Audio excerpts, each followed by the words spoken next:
죽여버릴 거야. 내 돈 내놔. 이 노인네가 진짜.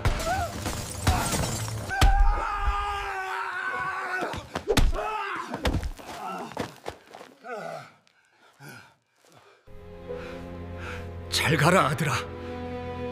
그 정신병원은 네가 갈 곳이다. 도대체 왜 이렇게 되었을까요? 이 모든 일이 일어난 이유를 알기 위해선 며칠 전으로 거슬러 올라가야 합니다. 아버지, 약 드실 시간이에요. 아들 성훈이가 건네는 물 한 잔과 하얀 알약 2개. 저는 떨리는 손으로 그 약을 받아들었습니다.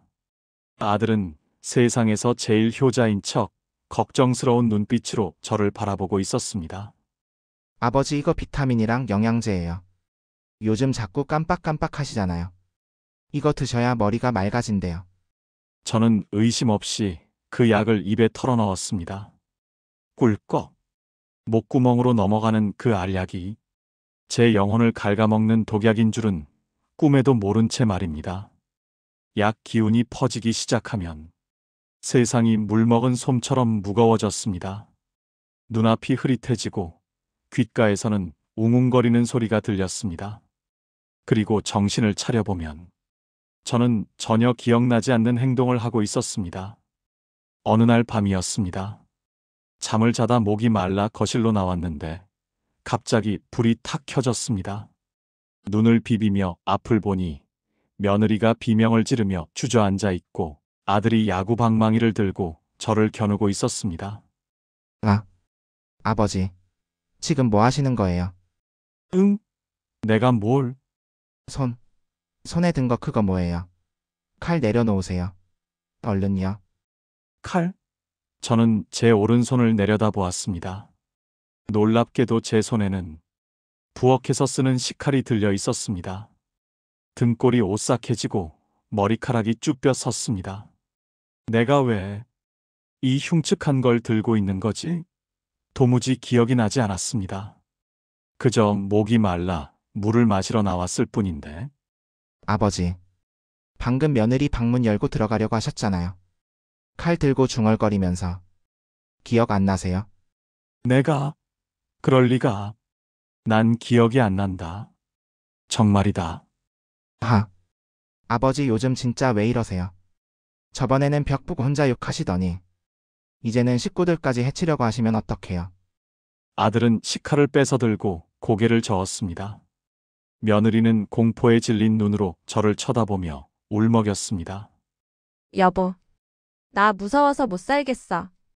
아버님 눈빛 좀 봐. 완전히 딴 사람 같아. 저는 그 자리에 얼어붙어 아무 말도 할 수 없었습니다. 내 머릿속에 지우개가 든 것처럼 방금 전의 일이 전혀 기억나지 않는다는 사실이 칼을 든 제 모습보다 더 공포스러웠습니다. 안녕하십니까? 제 기막힌 사연을 들어주시는 여러분. 저는 올해 75, 전직 강력계 형사였던 박진수라고 합니다. 젊은 시절 저는 독사라고 불렸습니다. 한번 문범인은 절대 놓지 않는다고 해서 붙은 별명이었습니다. 수십 년간 흉악범들을 상대하며 산전수전 다 겪었고 은퇴 후에는 그동안 모은 돈과 연금으로 조용히 노후를 보내고 싶었습니다. 3년 전 아내를 먼저 떠나보내고 혼자 사는 게 적적하여 아들 내외와 합가를 했습니다. 아들 성훈이는 사업을 한다며 늘 바빴고 며느리도 살갑지는 않았지만 그래도 핏줄이라고 가족이 곁에 있다는 것만으로도 위안이 되었습니다. 제가 가진 집 한 채와 매달 나오는 공무원 연금 300만 원이면 자식들에게 손 벌리지 않고도 넉넉하게 살 수 있다고 생각했으니까요. 그런데 합가한 지 1년이 지났을 무렵부터 제 몸에 이상이 생기기 시작했습니다. 자꾸만 기억이 끊기고 헛것이 보이고 감정 조절이 되지 않았습니다. 처음에는 그저 노화 현상이려니 했습니다. 하지만 증세는 날이 갈수록 심각해졌습니다. 냉장고에 신발을 넣어두는 건 예사였고 한밤중에 소리를 지르며 깨어나거나 심지어 대소변을 가리지 못해 이불에 실수를 하는 날도 생겼습니다. 아침에 일어나 축축하게 젖은 이불을 볼 때마다 저는 쥐구멍에라도 숨고 싶은 심정이었습니다. 평생을 강직하게 살아온 내가 늙어서 추한 노망든 늙은이가 되었다는 자괴감에 스스로 목숨을 끊고 싶은 충동마저 들었습니다. 그때마다 아들과 며느리는 저를 위로했습니다. 아버지 병원 가보셔야 할 것 같아요. 치매 초기 증상 같아요. 아버님, 저희가 챙겨드리는 약 꼭 드세요. 뇌에 좋은 영양제래요. 저는 자식들이 주는 그 하얀 알약을 구세주처럼 받아 먹었습니다. 그 약을 먹어야만 머리가 맑아질 것 같았고 미쳐가는 저를 붙잡을 수 있을 것 같았습니다. 하지만 이상하게도 약을 먹으면 먹을수록 제 정신은 더 깊은 수렁 속으로 빠져들었습니다. 그러던 어느 날 오후였습니다. 그날도 아들이 준 약을 먹고 비몽사몽 소파에 누워 있는데 안방에서 아들 내외가 다투는 소리가 들려왔습니다. 평소 같으면 귀에 들어오지 않았겠지만 그날따라 방문이 살짝 열려 있었고 약 기운 때문인지 청각이 예민해져 그들의 목소리가 또렷하게 들렸습니다. 여보, 언제까지 이럴 거야? 나 진짜 무서워서 못 해 먹겠어. 아버님 저러다 진짜 큰일 나면 어떡해? 며느리의 짜증 섞인 목소리였습니다. 좀만 참아. 거의 다 왔어. 어제 변호사 만나고 왔는데 아버지가 한정치산자 판정만 받으면 끝난대. 정신 감정서만 있으면 아버지 재산이랑 연금 통장 다 내가 법정 대리인으로 관리할 수 있어. 정말? 그게 확실해? 근데 병원에서는 아버님 치매 아니라고 했잖아. MRI 찍어도 멀쩡하다며. 그러니까 약을 더 세게 써야지. 내가 구해온 그 약 수면제랑 환각 성분 섞인 거야. 그거 계속 먹이면 멀쩡한 사람도 헛것 보고 미쳐 날뛰게 되어 있어. 어제 칼 들고 설친 것도 다 약발이 돌아서 그런 거야. 순간 심장이 쿵 하고 멈추는 것 같았습니다. 머릿속을 떠다니던 안개가 일시에 거치는 기분이었습니다. 약, 환각 성분, 칼. 내가 미친 게 아니었어? 내 기억이 사라진 게 아니라 저놈들이 나를 약으로 조종한 거였어? 손발이 사시나무 떨리듯 떨려왔지만 저는 이를 악물고 숨소리를 죽였습니다. 계속해서 아들의 목소리가 들려왔습니다. 이번 주말에 디데이 잡자. 약 왕창 먹여서 완전히 돌게 만든 다음에 사설 구급차 부르는 거야. 강제 입원시키려면 보호자 2명 동의랑 의사 진단서 필요한데 응급 상황에서 폭력성 보이면 바로 잡아 넣을 수 있어. 그 정신병원 원장이랑 얘기 다 끝났어. 뒷돈 좀 찔러주니까 알아서 처리해준대. 알았어. 그럼 이번 주말까지만 참으면 되는 거지? 아버님 집 명예 넘어오면 바로 팔고 우리 빚부터 갚자. 나 빚쟁이들 전화 오는 거 지긋지긋해.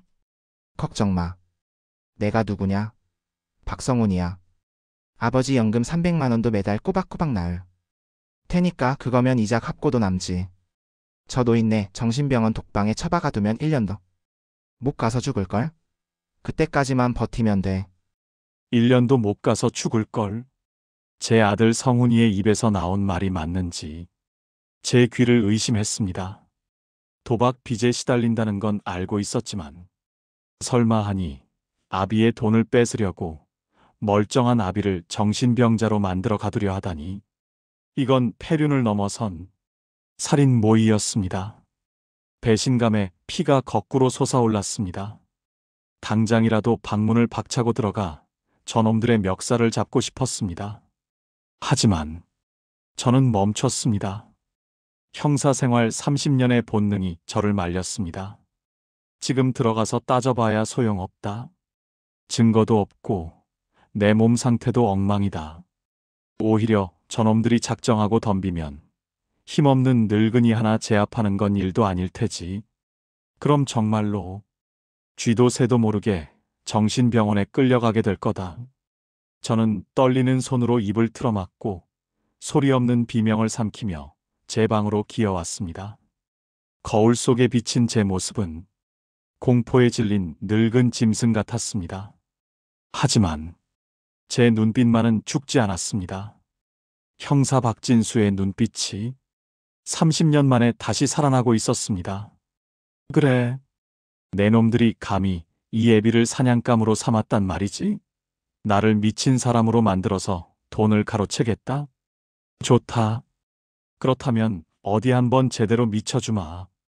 내 놈들이 판 그 함정에 누가 빠지게 될지 똑똑히 보여주마. 저는 침대 밑 깊숙한 곳에 숨겨두었던 낡은 가방을 꺼냈습니다. 현직 시절 잠복 근무할 때 쓰던 초소형 녹음기와 카메라가 들어있는 가방이었습니다. 먼지를 털어내고 전원을 켜보니 붉은 불빛이 깜빡이며 작동을 알렸습니다. 성훈아, 너는 배우 지망생이었던 이 애비의 연기 실력을 너무 얕봤어. 그리고 범죄자 심리를 꿰뚫는 형사의 촉을 무시했지. 저는 약통에 들어있는 아들이 준 알약을 꺼내 휴지에 쌌습니다. 그리고 변기통에 쏟아부으며 물을 내렸습니다. 쏴! 물이 내려가는 소리와 함께 제 두려움도 함께 씻겨 내려갔습니다. 이제부터는 전쟁입니다. 아들이 준비한 디데이는 이번 주말. 남은 시간은 단 사흘. 그 사흘 동안 저는 놈들을 잡을 완벽한 덫을 놓아야 합니다. 다음 날 아침, 식탁에 앉은 아들이 여느 때처럼 약과 물을 건넸습니다. 아버지, 약 드셔야죠. 오늘 컨디션은 좀 어떠세요? 저는 아들을 보며 해실해실 웃었습니다. 마치 나사 빠진 노인네처럼 침까지 살짝 흘리며 약을 받아들었습니다. 우리 효자 아들. 약 줘서 고마워. 헤헤. 그리고 아들이 보는 앞에서 약을 입에 넣고 꿀꺽 삼키는 척하며 혀 밑으로 약을 감췄습니다. 아들은 제가 약을 먹은 줄 알고 며느리와 은밀한 눈빛을 교환하며 비릿하게 웃더군요. 웃어라, 실컷 웃어둬라. 그 웃음이 비명으로 바뀌는 날이 머지않았으니까. 저는 속으로 칼을 갈며 더 바보 같은 표정을 지어 보였습니다. 사냥은 이제부터 시작입니다. 깜빡, 깜빡. 책장 구석, 낡은 백과사전 틈새에 숨겨둔 초소형 카메라의 붉은 불빛이 어둠 속에서 짐승의 눈처럼 빛납니다. 이것은 제 아들 성훈이가 파놓은 무덤을 비추는 등대이자 제가 놈에게 보내는 마지막 경고장입니다. 저는 밤새 잠을 이루지 못하고 집안 곳곳을 누볐습니다. 거실 천장 화재 경보기 틈새, 부엌 식탁 밑, 그리고 안방 문갑 위, 현역 시절 잠복 근무를 하며 썼던 장비들을 동원해 집안을 완벽한 세트장으로 만들었습니다. 이제 이 집에서 일어나는 모든 일은 단 1초도 빠짐없이 기록될 것입니다. 아침이 밝았습니다. 거울 속에 비친 제 얼굴을 점검했습니다. 초점 없는 눈동자, 반쯤 벌어진 입, 구부정한 허리, 영락없는 치매 노인의 모습입니다. 30년 전 연쇄살인범을 잡기 위해 노숙자로 위장했을 때보다 더 완벽한 분장이었습니다. 아버지 안녕히 주무셨어요? 며느리가 방문을 열고 들어왔습니다. 그녀의 손에는 어김없이 물 한 컵과 알약 2개가 들려 있었습니다. 독약이나 다름없는 그 약. 저는 며느리를 보며 실실 웃음을 흘렸습니다. 밥 줘.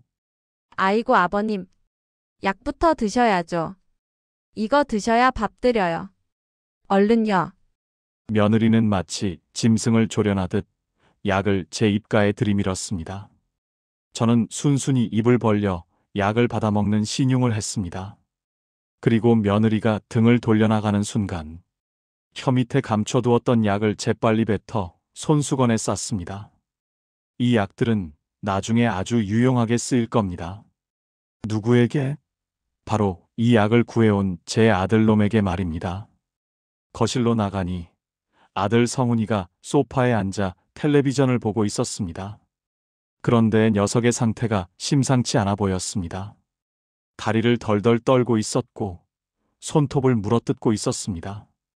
초조함, 불안함, 전형적인 도박 중독자들의 금단 현상이었습니다. 돈이 급하구나. 빚쟁이들이 숨통을 조여오는 게야. 저는 그 틈을 파고들기로 했습니다. 놈의 이성을 끊어버리려면 가장 약한 고리인 돈을 건드려야 합니다. 저는 일부러 비틀거리며 아들 앞으로 걸어갔습니다. 그리고 바지 주머니에서 꼬깃꼬깃한 지폐 몇 장을 꺼내 바닥에 떨어뜨렸습니다. 돈. 내 돈. 이거 내 거야. 바닥에 떨어진 5만 원짜리 지폐를 보자 아들의 눈이 번들거렸습니다. 성훈이가 잽싸게 돈을 주워들더군요. 아버지 이거 웬 돈이에요? 또 어디서 찾으셨어요? 내놔. 내 돈이야. 깎아 사 먹을 거야. 저는 어린아이처럼 떼를 쓰며 아들의 손을 낚아채려 했습니다. 하지만 아들은 돈을 뒷주머니에 쑤셔 넣으며 비릿하게 웃었습니다. 에이 아버지가 무슨 돈이 필요해요. 제가 맛있는 거 사다 드릴게요. 근데 아버지 저번에 말한 그 인감도장 어디 있어요? 집 팔려면 도장 있어야 한다니까요. 네? 어디 숨기셨어요? 놈은 집요했습니다. 정신병원에 보내기 전에 집 명의부터 확실히 해두려는 속셈이겠지요. 저는 고개를 세차게 저으며 소리를 질렀습니다. 몰라. 도둑놈. 도둑놈이야. 이 노인네가 진짜. 아들의 표정이 순식간에 험악하게 일그러졌습니다. 주먹을 꽉 쥐고 부들부들 떠는 꼴이 당장이라도 저를 칠 기세였습니다. 하지만 며느리가 눈치채고 말리더군요. 여보, 참아. 이틀 남았어. 이틀 뒤면 병원에서 데려갈 거야. 몸에 멍자국 남으면 입원시킬 때 곤란해져. 참아. 아들은 거칠게 숨을 몰아쉬며 소파를 발로 걷어찼습니다. 아우. 진짜 돌겠네. 야 밥이나 차려. 재수없게 아침부터. 잘 참았다, 아들아. 하지만 내 인내심 테스트는 이제 시작이란다. 점심시간이 되었습니다. 며느리가 차려준 밥상은 김치 하나에 식은 밥 한 덩이가 전부였습니다. 개밥만도 못한 밥상이었지만 저는 불평 없이 숟가락을 들었습니다. 그리고 작전을 시작했습니다. 저는 일부러 국그릇을 엎었습니다. 빨간 김치 국물이 식탁보를 적시고 바닥으로 뚝뚝 떨어졌습니다. 거기서 멈추지 않고 밥그릇까지 바닥에 내동댕이 쳤습니다. 쨍그랑. 아버님, 뭐 하시는 거예요, 진짜? 며느리가 기겁을 하며 달려왔습니다. 방에 있던 아들도 뛰쳐나왔습니다. 아 또 왜 이래. 밥 처먹다 말고 뭐 하는 짓이야. 저는 바닥에 떨어진 밥알을 손으로 주워 먹으며 희죽거렸습니다. 맛없어. 고기 줘. 고기. 그 모습은 제가 봐도 혐오스러웠을 겁니다. 하지만 자식된 도리로 늙고 병든 아비가 실수를 했다면 걱정부터 하는 게 순서 아니겠습니까? 그러나 제 아들놈은 달랐습니다. 이 미친 노인네가 진짜. 곱게 처먹을 것이지 어디서 투정이야. 아들은 제 멱살을 잡고 거칠게 흔들었습니다. 저는 힘없이 흔들리며 아들의 눈을 똑바로 바라보았습니다. 살기. 아들의 눈에는 핏발이 서 있었고 저를 죽이고 싶다는 사리가 가득했습니다. 그래. 바로 그 표정이야. 더 화를 내라. 더 미쳐 날뛰어라. 내가 나한테 손을 대는 순간 그게 바로 내가 감옥에 갈 증거가 되니까. 저는 마음속으로 카메라의 앵글을 확인했습니다. 식탁 밑에 설치해둔 카메라가 아들이 제 멱살을 잡고 위협하는 장면을 정확하게 포착하고 있을 겁니다. 성훈아, 그만해. 카메라 있잖아. 며느리의 외침에 아들이 흠칫하며 손을 놓았습니다. 카메라? 저는 순간 가슴이 철렁했습니다. 들킨 건가? 하지만 며느리가 가리킨 건 거실. 천장에 달려있는 며느리가 펫펫 감시용으로 달아둔 홈 CCTV였습니다. 저거 꺼져 있는지 확인해. 혹시라도 찍히면 우리만 손해라니까. 아들은 욕설을 내뱉으며 홈 CCTV의 코드를 뽑아버렸습니다. 됐지? 이제 보는 눈도 없어. 아우, 저 늙은이를 진짜. 바보 같은 놈들. 너희가 보는 눈을 가렸다고 생각하는 순간 진짜 감시자의 눈은 더 크게 뜨이는 법이다. 제가 숨겨둔 10개의 카메라는 여전히 붉은 눈을 번뜩이며 돌아가고 있었습니다. 그날 밤 저는 마지막 승부수를 던졌습니다. 놈들이 디데이라고 정한 날이 바로 내일입니다. 내일이면 사설 구급차가 들이닥칠 테고 저는 꼼짝없이 끌려가게 될 겁니다. 그 전에 확실한 폭력의 증거를 만들어야 했습니다. 단순한 학대가 아니라 존속 살해 미수나 특수 폭행에 준하는 결정적인 한 방이 필요했습니다. 저는 자는 척하다가 슬그머니 일어났습니다. 그리고 아들의 지갑을 찾았습니다. 지갑 속에는 며칠 전 훔쳐본 도박 빚 독촉장이 꼬깃꼬깃 접혀 있었습니다. 이자 포함 3,500만 원. 금일까지 미입금 시 신체 포기각서 집행. 아들은 지금 벼랑 끝에 몰려있는 상태입니다. 이성을 잃기 딱 좋은 상태지요. 저는 그 독촉장을 꺼내 거실 테이블 위에 보란듯이 올려두었습니다. 그리고 그 옆에 제가 아끼던 골동품 도자기 하나를 올려두었습니다. 가짜지만 꽤 비싸 보이는 물건입니다. 다음 날 아침 아들이 부스스한 얼굴로 거실로 나왔습니다. 테이블 위에 놓인 독촉장을 발견한 아들의 얼굴이 사색이 되었습니다.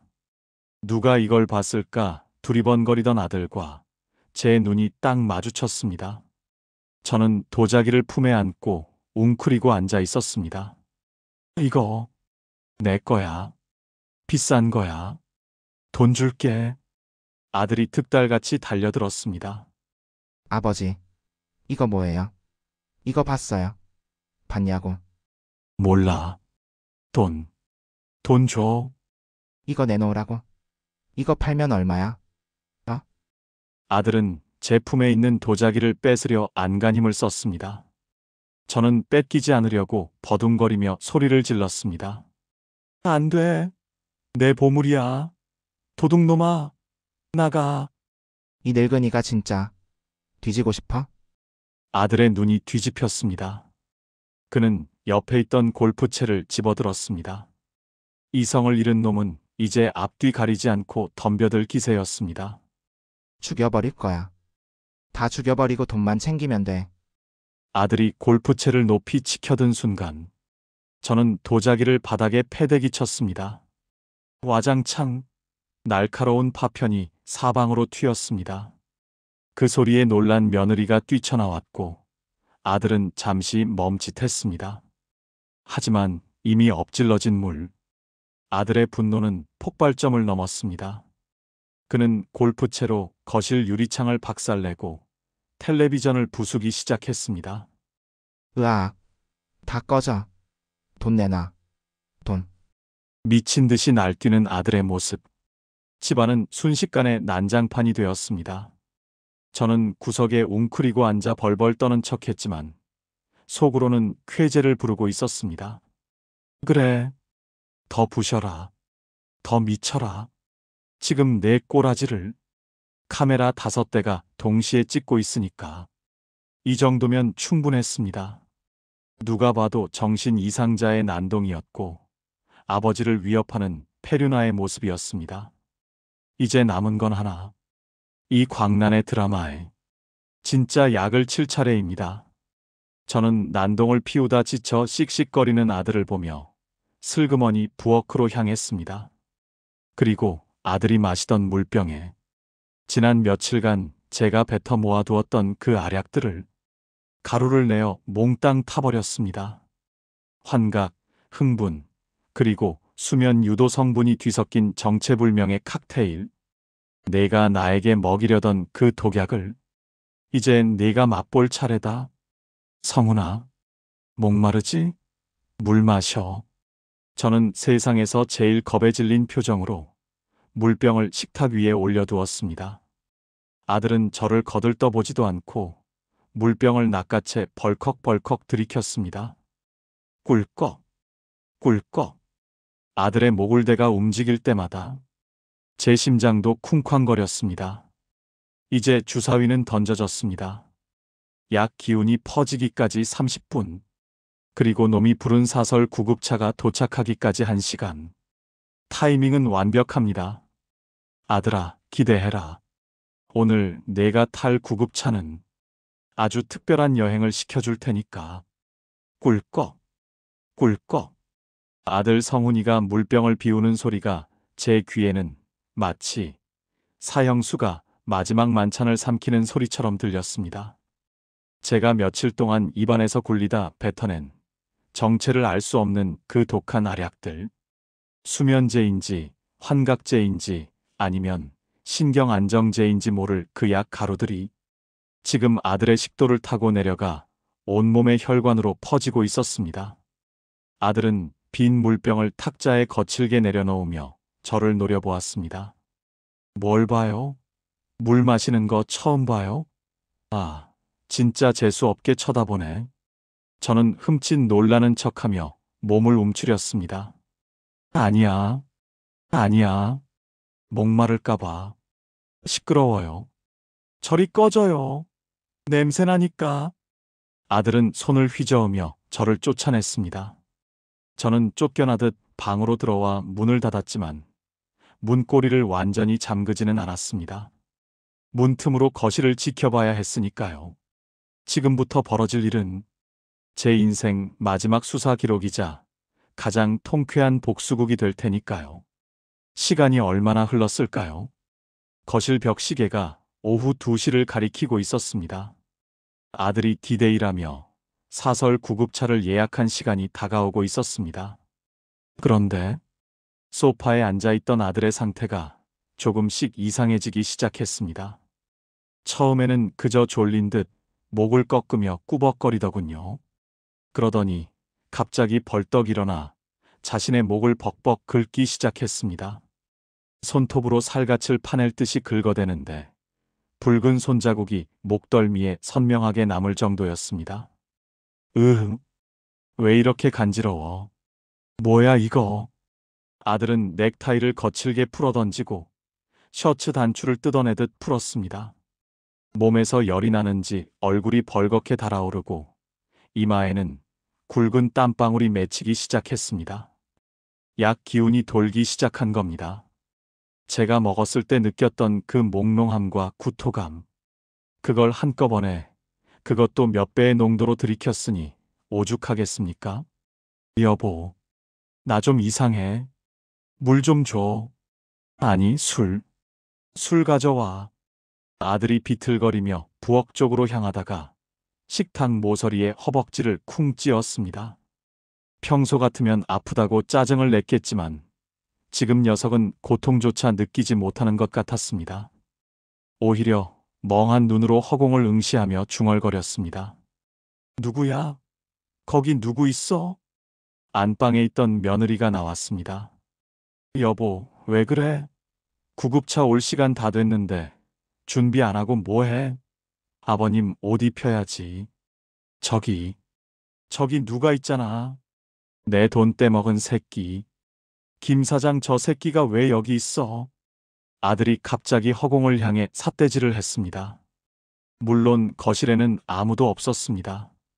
환각이 시작된 것입니다. 아들이 저에게 먹이려던 그 약이 녀석의 뇌를 갉아먹고 무의식 속에 잠재되어 있던 불안과 공포를 끄집어내고 있었습니다. 빚쟁이들에게 쫓기던 공포, 돈에 대한 집착, 그 모든 것이 뒤섞여 괴물이 되어 녀석의 눈앞에 나타난 모양입니다. 여보, 정신 차려. 아무도 없잖아. 왜 그래 진짜.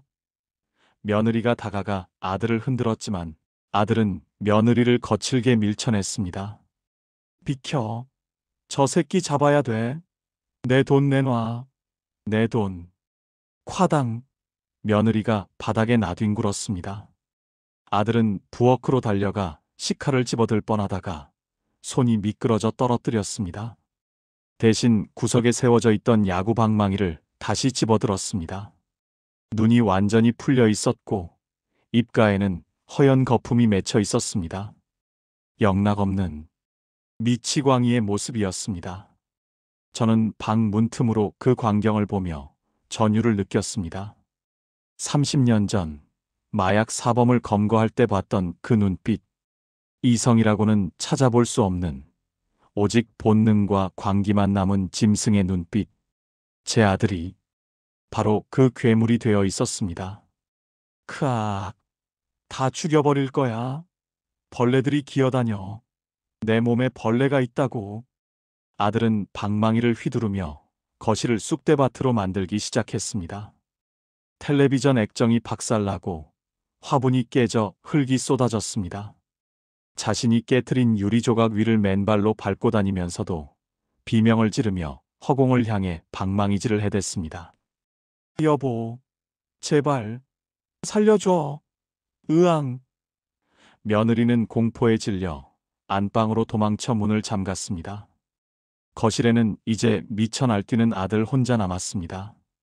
아니, 저도 있었습니다. 저는 방문을 활짝 열고 거실로 걸어 나갔습니다. 아들이 저를 발견했습니다. 하지만 녀석의 눈에 제가 아버지로 보였을까요?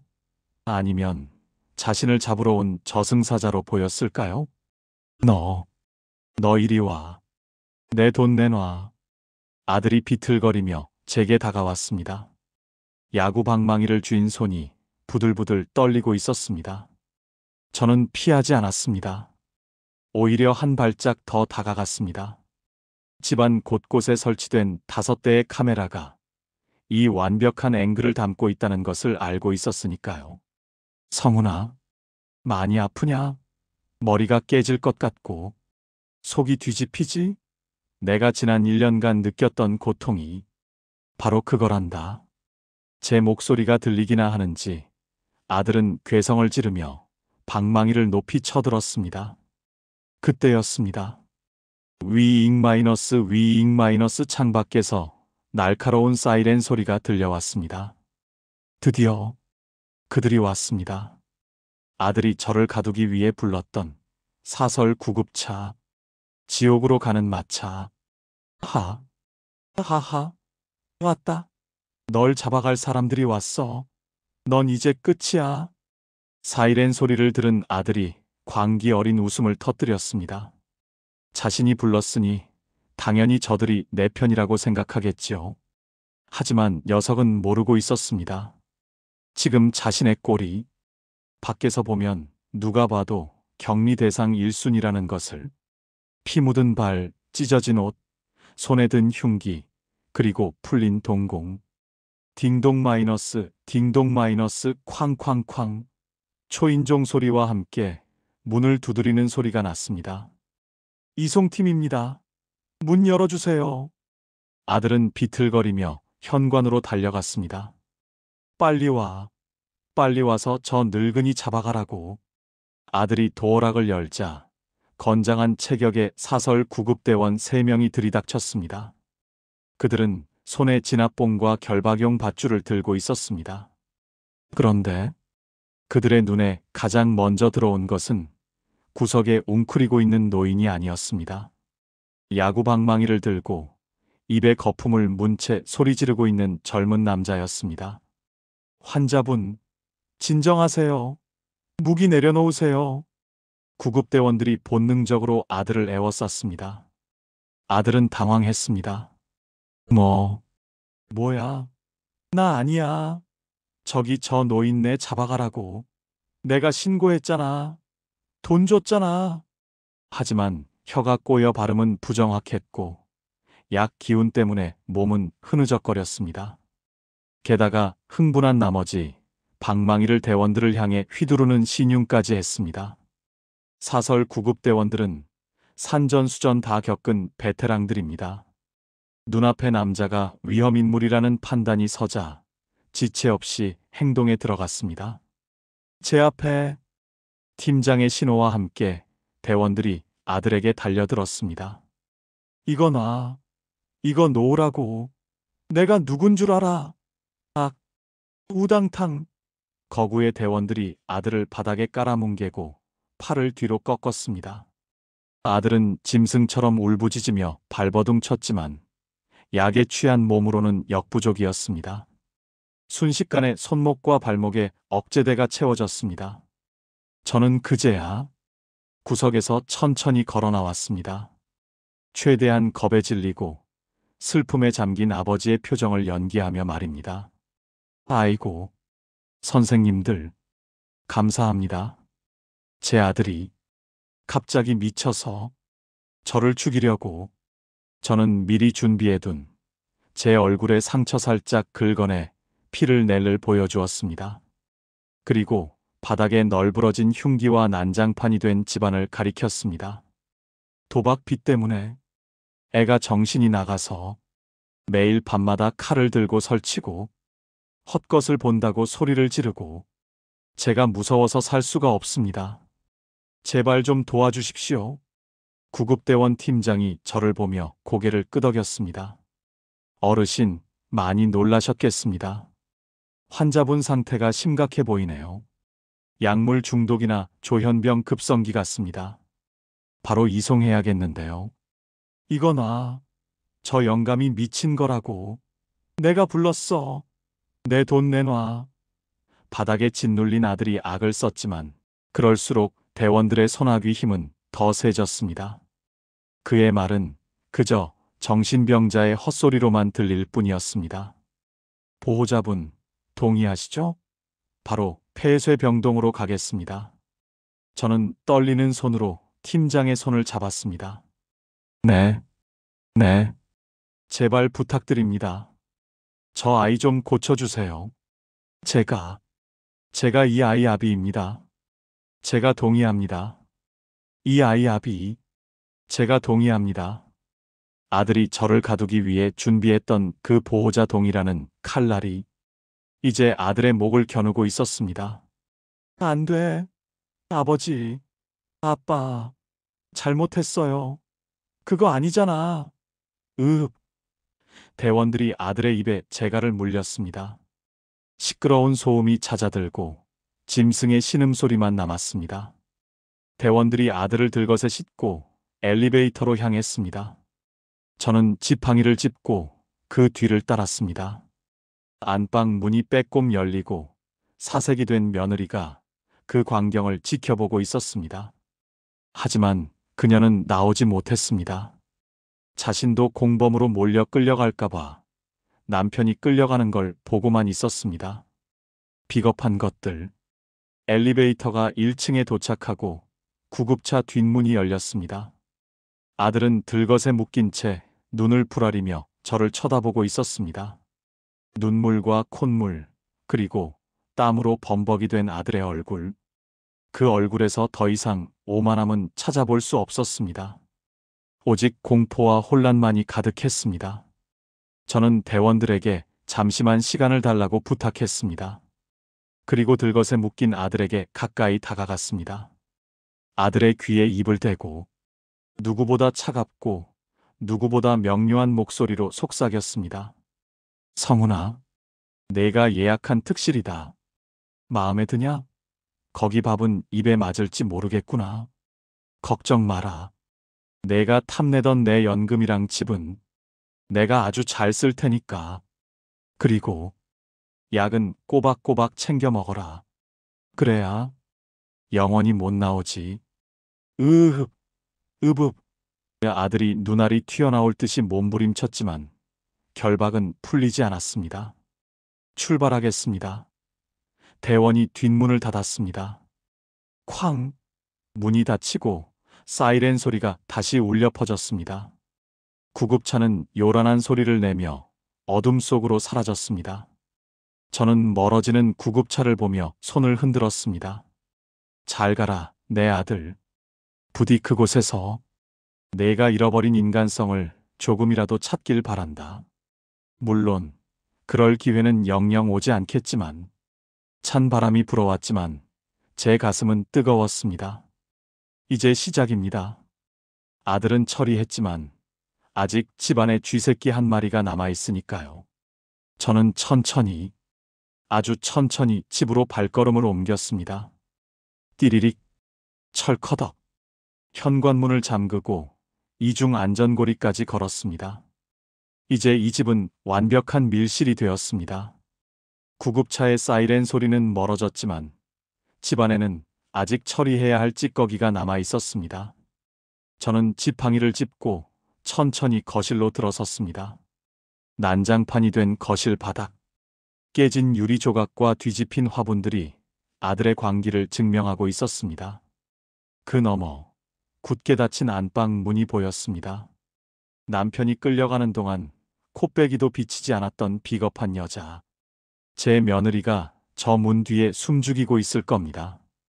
저는 안방 문 앞으로 다가가 지팡이 끝으로 문을 톡, 톡 두드렸습니다.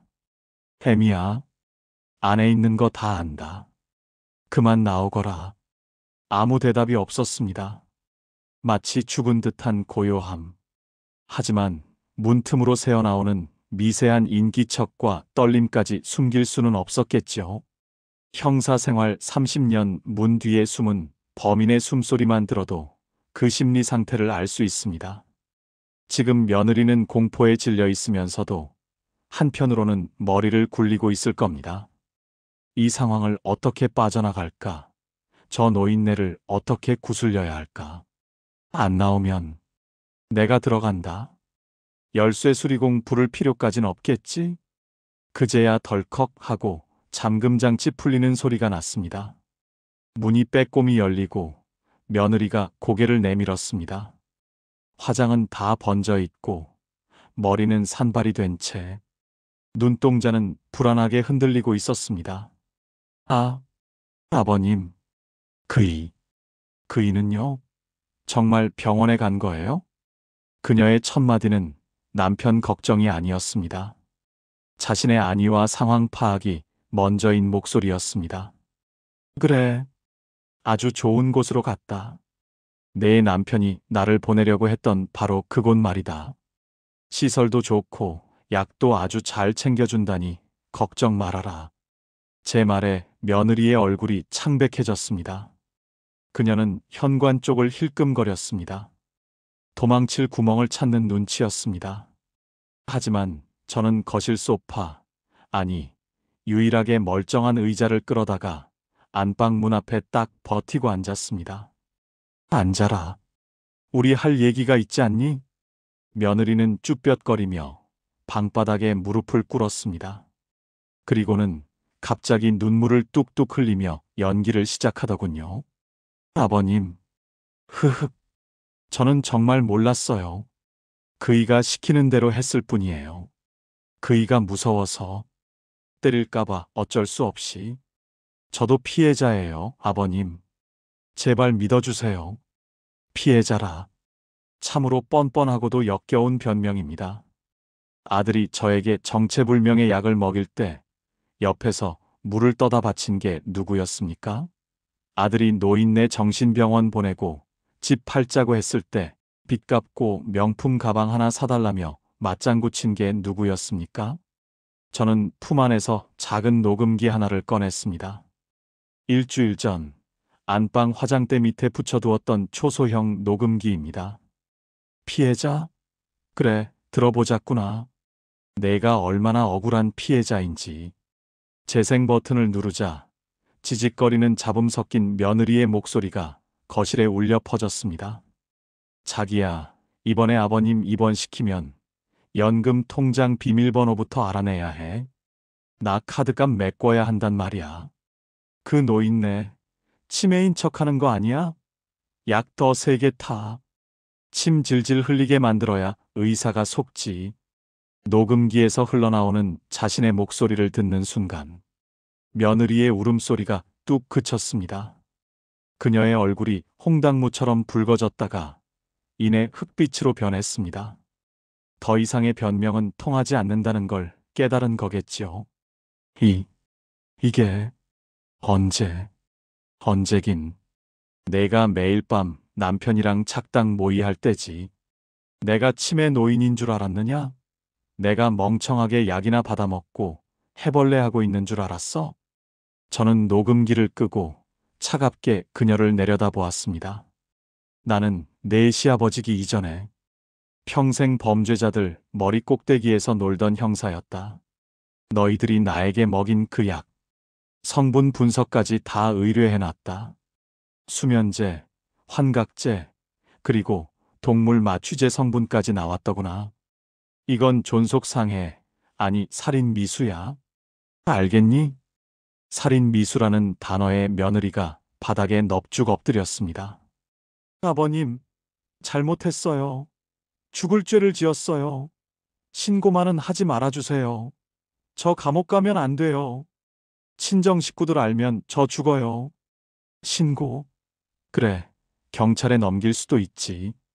이 녹음 파일이랑 집안 곳곳에 설치해둔 CCTV 영상까지 넘기면 너랑 내 남편은 콩밥 좀 오래 먹어야 할 게다.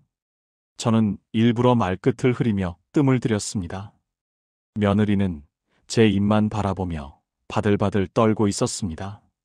지금 그녀에게 가장 큰 공포는 감옥과 가난일 겁니다. 하지만 내 핏줄인 아들놈을 내 손으로 감옥에 넣는 건 아비로서 차마 못할 짓이더구나. 그래서 병원으로 보낸 게야. 치료라도 받으라고. 네. 네. 맞아요, 아버님. 그이는 치료가 필요해요. 저도 도울게요. 며느리는 신라 같은 희망을 본 듯 반색했습니다. 제가 마음이 약해져서 용서해 줄 거라고 착각한 모양입니다. 저는 싸늘하게 웃으며 말을 이었습니다. 단 조건이 있다. 말씀만 하세요. 뭐든 할게요. 아버님 수발 다 들게요. 똥기저귀라도 갈게요. 필요 없다. 내까짓게 내 몸에 손대면 소름 끼쳐서 못 산다. 지금 당장 이 집에서 나가거라. 네. 나가라니요? 몸만 나가거라. 내가 입고 있는 옷, 내가 들고 온 가방, 폐물 하나도 챙기지 말고 딱 지금 입고 있는 그 옷차림 그대로 신발도 신지 말고 맨발로 나가거라. 며느리의 눈이 휘둥그레졌습니다. 아버님, 그건 너무하세요. 갈 데도 없는데. 그리고 제 명품 가방이랑 옷들은 그 명품들 다 내 아들 꼬드겨서 내 돈 훔쳐서 산 거 아니냐? 그건 내 물건이 아니라 작물이다. 범죄 수익으로 산 물건을 챙겨가겠다고? 좋다. 그럼 지금 바로 경찰서로 가자. 가서 따져보자꾸나. 저는 휴대폰을 꺼내 112 버튼을 누르는 신용을 했습니다. 그러자 며느리가 비명을 지르며 저를 말렸습니다. 아니에요. 안 가져갈게요. 나갈게요. 지금 나갈게요. 그녀는 알았습니다. 경찰서에 가는 순간 자신은 공범으로 체포될 것이고 모든 것이 끝장난다는 것을, 빈털터리로 쫓겨나는 것이 감옥에 가는 것보다는 낫다는 계산이 섰겠지요. 5분 주마. 그 안에 안 사라지면 바로 신고한다. 며느리는 허둥지둥 일어났습니다. 안방 화장대에 있던 보석함을 힐끔거렸지만 제가 지팡이를 탕 하고 내려치자 움찔하며 손을 거뒀습니다. 그녀는 쫓기듯 현관으로 달려나갔습니다. 신발장에서 구두를 꺼내 신으려다 제 눈초리를 보고는 슬리퍼 하나만 겨우 꿰어 신고 도망치듯 나갔습니다. 쾅! 현관문이 닫히고 도어락 잠기는 소리가 들렸습니다. 저는 인터폰 화면을 통해 복도에서 울면서 엘리베이터를 기다리는 며느리의 모습을 지켜보았습니다. 엘리베이터 문이 열리고 그녀가 사라질 때까지 저는 눈을 떼지 않았습니다. 드디어 끝났습니다. 집안에 득실거리던 해충들을 모두 몰아냈습니다. 저는 깊은 한숨을 내쉬며 소파에 털썩 주저앉았습니다. 긴장이 풀려서인지 온몸이 쑤시고 아파왔습니다. 하지만 마음만은 깃털처럼 가벼웠습니다. 잠시 후 저는 자리에서 일어나 집안 정리를 시작했습니다. 아들이 박살낸 텔레비전, 깨진 유리 조각, 뒤집힌 화분. 그 잔해들을 치우는 것은 제 인생에 묻은 오점을 닦아내는 의식과도 같았습니다. 쓰레기 봉투에 깨진 조각들을 담으며 저는 생각했습니다. 성훈아, 너는 나를 정신병원에 보내고 이 집을 차지하려 했지. 하지만 결국 이 집을 지킨 건 나고 쫓겨난 건 너희들이구나. 청소를 대충 마친 후 저는 열쇠 수리공을 불렀습니다. 현관문 비밀번호를 바꾸고 아예 특수 보조키까지 달았습니다. 그리고 동네 법무사 사무실에 전화를 걸었습니다. 여보세요. 박 법무사님 계십니까? 네, 저 박진수입니다. 접근 금지 신청이랑 성년 후견인 지정 문제로 상해 좀 드리고 싶어서요. 아니요, 제가 피후견인이 아니라 제 아들놈 말입니다. 그렇습니다. 저는 이제부터 법적으로 아들의 손발을 묶어버릴 생각입니다. 아들을 심신상실자로 만들어 제가 법적 후견인이 되는 겁니다. 그러면 아들이 병원에서 퇴원하고 싶어도 제 동의 없이는 절대 나올 수 없습니다. 또한 며느리가 이혼 소송을 걸어오거나 재산 분할을 요구해도 아들의 정신질환과 유책, 사유를 들어 완벽하게 방어할 수 있습니다.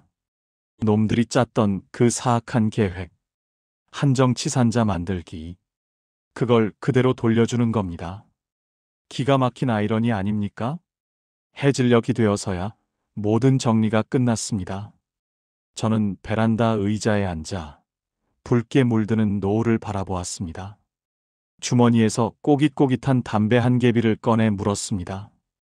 건강 때문에 끊었던 담배지만 오늘만은 태우고 싶었습니다. 후, 하얀 연기가 허공으로 흩어졌습니다. 고독하지만 안전합니다. 쓸쓸하지만 자유롭습니다. 이 집은 다시 저만의 성이 되었습니다. 누구도 저를 해칠 수 없고 누구도 저를 쫓아낼 수 없는 가족이라는 이름의 늑대들이 사라진 진짜 나의 집. 이제 남은 것은 병원에 갇힌 아들을 면회 가는 일뿐이군요. 빈손으로 갈 수는 없지요. 녀석이 좋아하던, 아니, 녀석이 저에게 줬던 그 하얀 알약들을 좀 챙겨가야겠습니다. 아주 좋은 영양제라고 하면서 말이죠. 철컹. 육중한 철문이 닫히는 소리가 등 뒤에서 들려옵니다. 2중, 3중으로 된 잠금 장치가 채워지는 소리. 세상과 단절된 이곳. 폐쇄병동의 공기는 바깥 세상보다 몇 도는 더 차갑고 무겁게 느껴집니다. 저는 손에 작은 종이 가방 하나를 들고 긴 복도를 걸어갔습니다. 복도 양옆으로는 초점 없는 눈을 한 환자들이 멍하니 앉아 있거나 허공에 대고 중얼거리고 있었습니다. 한 달 전까지만 해도 제 아들 성훈이가 저를 이곳에 가두려 했었죠. 하지만 운명의 장난처럼 지금 이곳에 갇혀 있는 건 제가 아니라 제 아들입니다. 박진수님, 면회 오셨죠? 환자분 지금 나오십니다.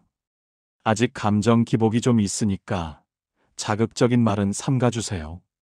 간호사가 무미건조한 표정으로 주의사항을 일러주었습니다. 저는 고개를 끄덕이고 면회실 의자에 앉았습니다. 투명하지만 넘을 수 없는 두꺼운 강화 유리벽. 그 너머로 잠시 후 제 아들이 모습을 드러냈습니다. 드르륵. 문이 열리고 보호사 2명에게 양팔을 잡힌 채 들어오는 남자. 그가 제 아들 성훈이었습니다. 불과 한 달 만에 녀석은 완전히 딴 사람이 되어 있었습니다. 도박판을 전전하며 번들거렸던 얼굴은 퀭하게 야위었고 멋부리기 좋아해서 길렀던 머리카락은 까까머리처럼 짧게 깎여 있었습니다. 무엇보다 그 헐렁한 환자복 위로 드러난 손목과 발목에는 억제대에 묶였던 멍 자국이 선명했습니다. 저를 보자마자 아들의 눈이 커졌습니다. 녀석은 유리벽으로 달려들었습니다. 아버지, 아버지, 쾅, 쾅. 아들이 유리벽을 두드리며 소리쳤습니다. 마이크를 통해 들려오는 목소리는 갈라지고 쉬어 있었습니다. 아버지, 저 좀 꺼내주세요. 네, 저 이제 괜찮아요. 약 기운 다 빠졌다고요. 저 미친 거 아니에요. 그날은 실수였어요. 아버지도 아시잖아요. 제가 실수로 약 먹어서 그런 거. 아들은 울며불며 매달렸습니다. 눈물, 콧물 범벅이 된 얼굴로 싹싹 빌었습니다. 잘못했어요. 다시는 안 그럴게요. 도박도 끊고 착하게 살게요. 제발 여기서 나가게만 해주세요. 여기 사람들 진짜 미쳤어요. 밤새 소리 지르고 똥오줌 싸고. 나 여기서 못 살아요, 아버지. 아들의 절규를 듣고 있자니 가슴 한구석이 욱신거렸습니다. 아무리 페류나라 해도 제 핏줄인 것을, 저 비참한 몰골을 보니 마음이 약해지려 했습니다. 하지만 저는 주머니 속에서 꼬깃꼬깃해진 종이 한 장을 만지작거렸습니다. 아들이 저를 가두기 위해 작성해뒀던 강제 입원 동의서 초안이었습니다. 그 종이의 감촉이 제 이성을 차갑게 식혀주었습니다. 저는 마이크를 가까이 대고 차분한 목소리로 물었습니다. 성훈아, 밥은 입에 맞느냐? 밥이 문제예요. 지금 사람 죽겠는데. 아버지, 저 멀쩡하다니까요. 의사한테 말 좀 해주세요. 우리 아버지가 오해하신 거라고. 네. 멀쩡하다니. 다행이구나. 하지만 의사 선생님 말씀은 다르더구나. 내가 아직도 망상에 시달리고 있다고 하더라. 아버지가 너를 가뒀다느니, 며느리가 도망갔다느니, 자꾸 헛소리를 한다면서? 그게 무슨 헛소리예요? 사실이잖아요. 아버지가 저한테 약 먹였잖아요. 그날 물병에. 아들이 악을 쓰며 소리쳤습니다. 하지만 그 모습은 제3자가 보기엔 영락없는 피해망상 환자의 발작처럼 보일 뿐이었습니다. 뒤에 서 있던 보호사들이 아들을 제지하려 다가왔습니다. 저는 손을 들어 보호사들을 잠시 말리고 아들에게 조용히 말했습니다. 성훈아, 내가 기억이 잘 안 나는 모양인데 그 약들, 내가 내 방 서랍에 숨겨놨던 것들이야. 수면제, 신경안정제, 그리고 출처를 알 수 없는 동물 마취제까지. 경찰이 집안을 수색해서 다 찾아냈다. 아들의 눈동자가 흔들렸습니다. 내가 나한테 먹이려던 그 약들을 내가 먹고 미쳐 날뛴 거야. 그게 팩트다. 경찰 조서에도 그렇게 적혀 있고 의사 소견서에도 약물 오남용에 의한 급성, 정신병적 장애라고 적혀 있어. 아, 아니야. 그건. 그리고 성훈아, 내가 그렇게 걱정하던 성년 후견인 문제 말이다. 아들이 숨을 멈췄습니다. 자신이 저를 상대로 신청하려 했던 바로 그 제도였습니다. 내가 법원에 신청했다. 내가 심신미약 상태라 재산을 관리할 능력이 없고 치료가 시급하다고. 내가 남긴 도박 빚 독촉장이랑 집안을 때려 부수던 그 CCTV 영상이 아주 결정적인 증거가 됐지. 판사님도 아주 안타까워 하시더구나. 젊은 사람이 어쩌다 이렇게 됐냐고. 아들은 입을 딱 벌린 채 아무 말도 하지 못했습니다. 자신이 팠던 그 깊고 어두운 함정에 자신이 갇혔다는 것을 뼈저리게 실감한 표정이었습니다.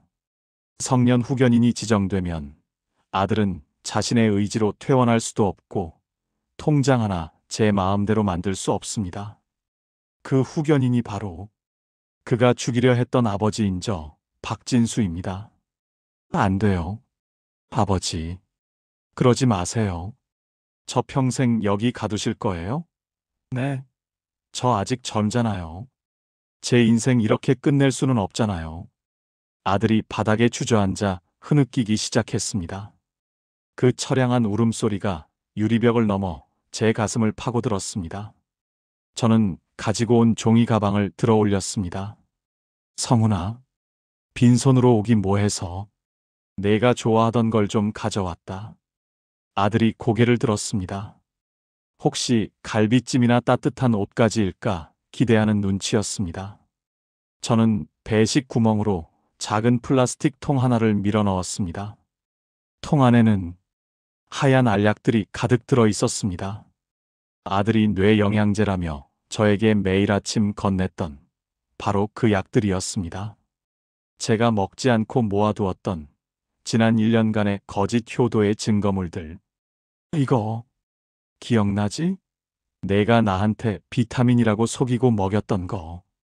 의사 선생님께 물어보니까 이게 정신질환자들 흥분 가라앉히는 데는 직방이라더구나. 부작용으로 기억력이 좀 떨어지고 몸이 좀 처지긴 한다던데. 너한테 딱 필요한 약 같아서 챙겨왔다. 아들은 약통을 집어들고 부들부들 떨었습니다. 그 약이 어떤 약인지 누구보다 잘 아는 녀석이니까요. 그 약을 먹으면 사람이 어떻게 무기력해지고 바보가 되어가는지 제 모습을 보며 낄낄거렸던 녀석이니까요. 아버지, 진짜 너무하시네요. 너무해. 나는 내가 나한테 했던 걸 그대로 돌려주는 것뿐이란다. 내가 계획했던 그 효도 이젠 네가 받을 차례야. 저는 자리에서 일어났습니다. 더 이상 할 말도 들을 말도 없었습니다. 잘 지내라. 병원비는 걱정 마라. 내가 그렇게 탐내던 내 연금이랑 집, 그거 팔아서 내 병원비로 다 써주마. 죽을 때까지 아주 편안하게 모셔주마. 아버지, 가지 마세요. 아버지, 으앙. 아들이 유리벽을 두드리며 울부짖었습니다. 보호사들이 달려들어서 아들을 제압하고 끌고 갔습니다. 질질 끌려가면서도 저를 향해 손을 뻗는 아들의 모습. 하지만 저는 뒤도 돌아보지 않고 면회실을 나왔습니다. 복도를 걸어 나오는 내내 아들의 비명이 환청처럼 들려왔습니다. 마음이 찢어질 듯 아팠습니다. 하지만 후회는 없습니다. 썩은 살을 도려내지 않으면 온몸이 썩어 죽는 법입니다. 이것이 범죄자가 된 아들에게 해줄 수 있는 전직 형사 아비의 마지막 교육 방식입니다. 병원 밖으로 나오자 눈부신 햇살이 쏟아지고 있었습니다. 병동 안의 음습한 공기와는 전혀 다른 따뜻하고 생명력 넘치는 바깥 공기. 저는 크게 심호흡을 했습니다. 주차장으로 걸어가는데 휴대폰이 울렸습니다. 며느리였습니다. 쫓겨난 지 한 달 만에 처음 걸려온 전화였습니다. 보나 마나 잘못했다. 돈 좀 달라는 뻔한 레퍼토리겠지요. 저는 가차없이 차단 버튼을 눌렀습니다. 이제 제 인생에 가족이라는 이름의 짐은 없습니다. 차에 시동을 걸었습니다. 어디로 갈까? 고민하다가 평소 가보고 싶었던 바닷가 낚시터를 내비게이션에 찍었습니다. 혼자 떠나는 여행. 70평생 처음으로 누려보는 완벽한 자유였습니다. 백미러를 통해 멀어지는 정신병원의 붉은 벽돌 건물을 보며 저는 중얼거렸습니다. 성훈아, 부디 그곳에서 내가 잃어버린 사람의 마음을 찾길 바란다. 그전에는 세상 밖으로 나올 생각 말거라. 라디오를 켰습니다.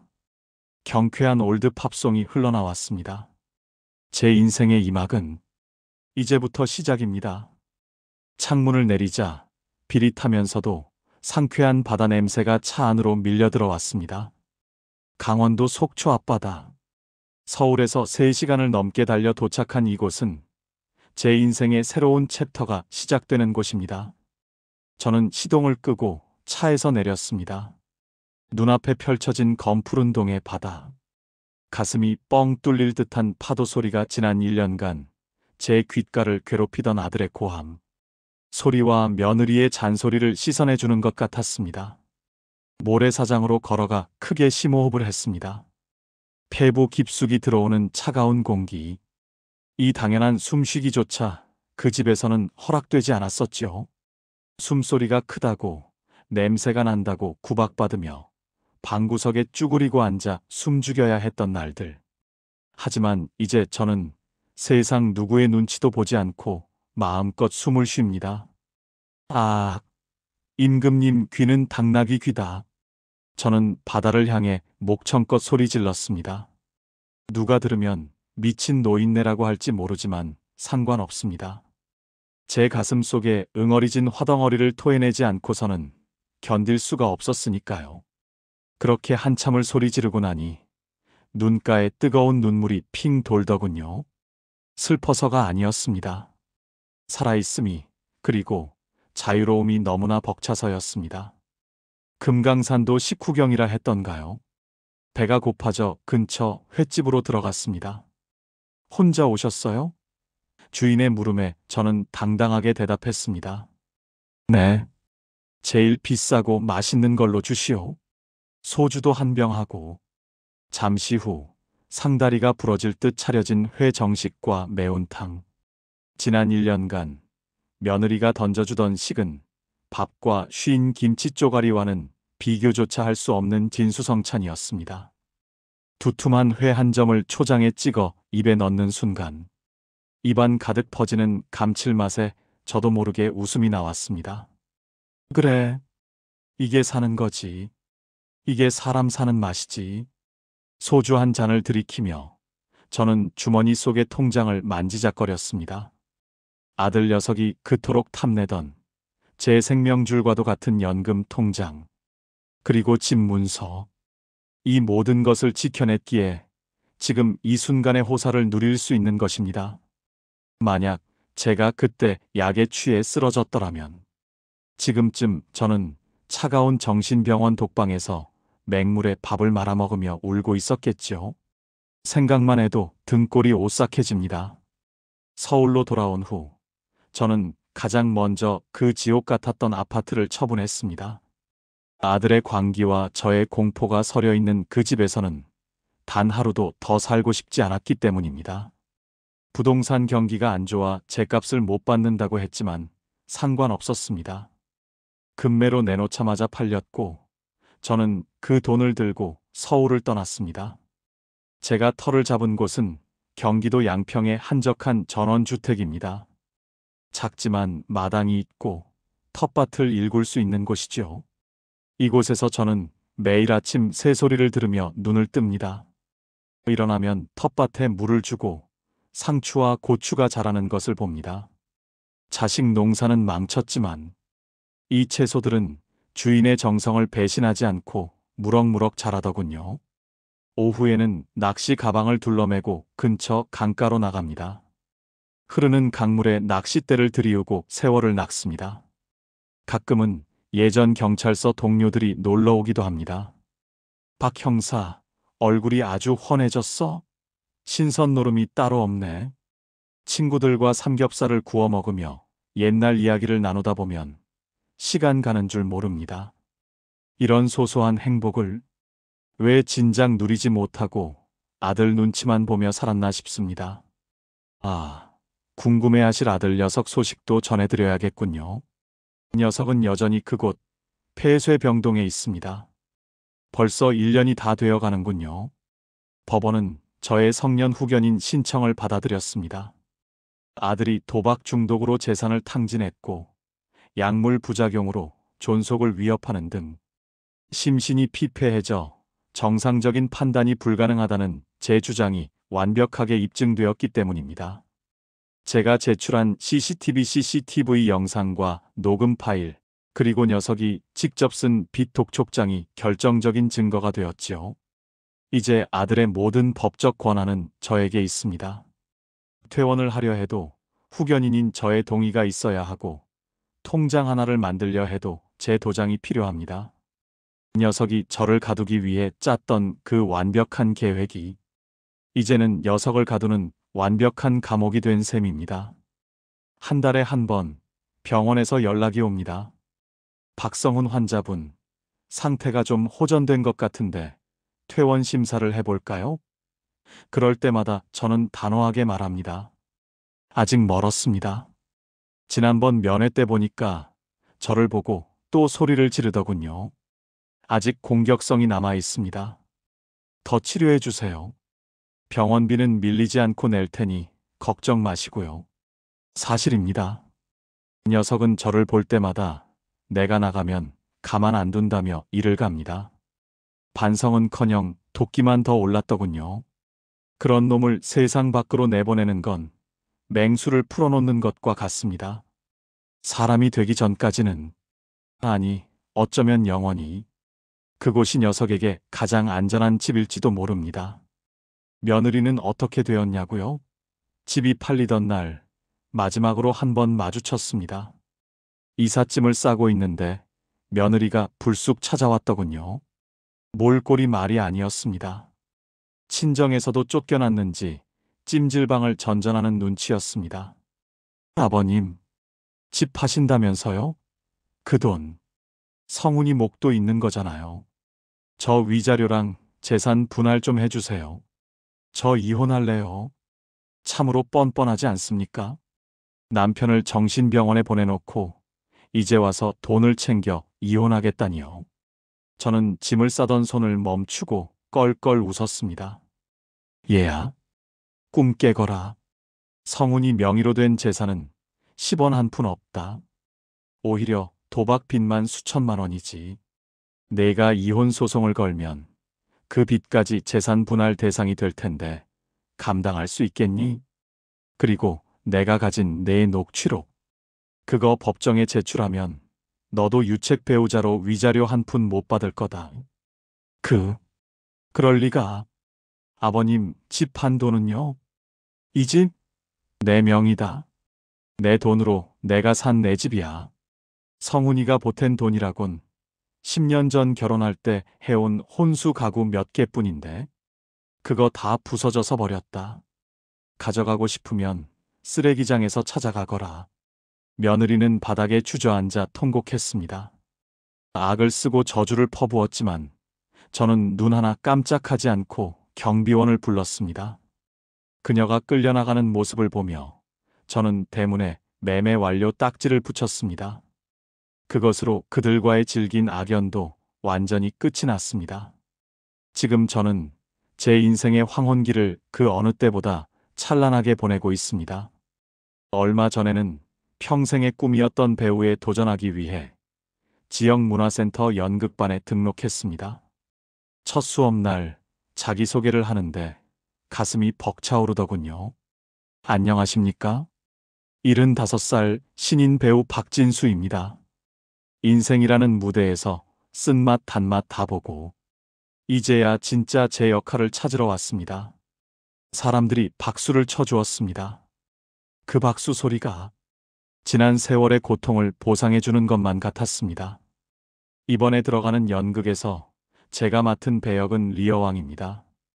어리석은 판단으로 자식들에게 버림받고 광야를 헤매는 늙은 왕. 하지만 저는 리어왕처럼 비참하게 끝나지 않을 겁니다. 저는 제 성을 지켰고 제 왕관을 지켰으니까요. 사랑하는 시청자 여러분, 그리고 이 땅의 모든 아버지, 어머니 여러분, 제 긴 이야기를 들어주셔서 감사합니다.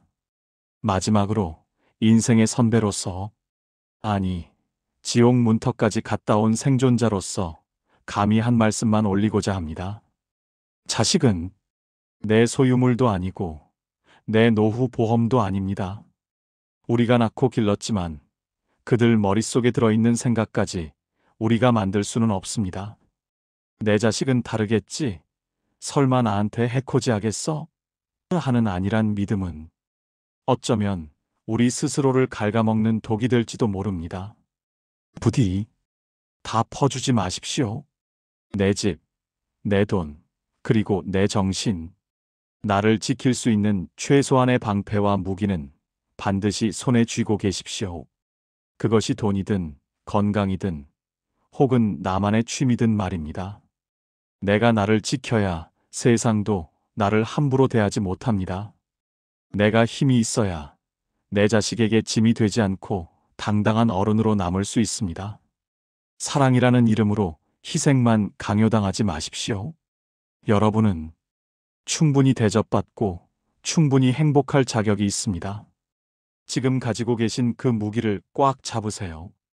그리고 남은 인생은 오직 여러분 자신을 위해 쓰십시오. 맛있는 것도 사드시고 가고 싶은 곳이 있다면 지금 당장 떠나십시오. 자식 눈치 보느라 미뤄뒀던 꿈이 있다면 지금 당장 시작하십시오. 저 박진수도 이제 아버지라는 이름보다 박진수라는 이름 석자를 더 사랑하며 살아갈 것입니다. 제 이야기가 여러분의 가슴에 작은 경종이 되어 남은 인생을 지키는 단단한 갑옷이 되었기를 바랍니다.